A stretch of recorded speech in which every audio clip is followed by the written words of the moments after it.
I think America, for example, and I don't want to put down Americans, but the American state is the most martial state in the world. Despite it saying always it's for peace and unity, it's the one that wages the most wars of any country.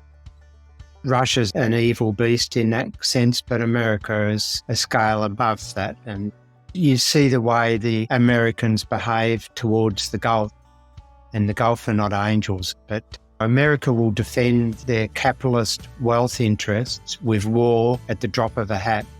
And I think if we really start scaling up an aggressive degrowth counterattack, we'll have the American military against us.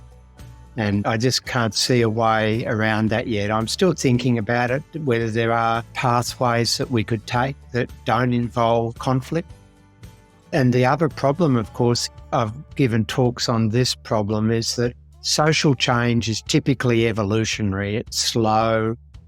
Think about the women's movement, how long it really took from the 1920s through to the 1970s for women to cajole society into accepting a different role for them and different opportunities and using their capacities in different ways.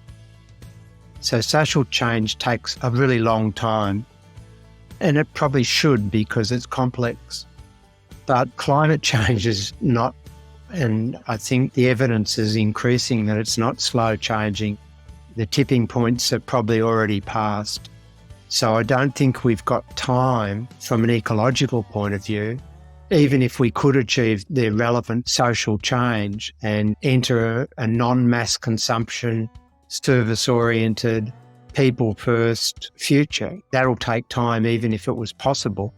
The latest research on desertification, it's a hard word to say, but it means that former productive arable lands become deserts because of global warming.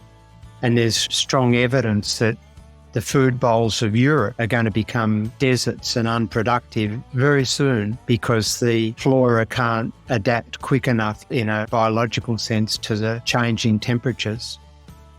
Now, how are those food bowls going to be replaced? Well, the obvious answer is by exploiting other food bowls. Well, who currently uses the other food bowls? Well, other people.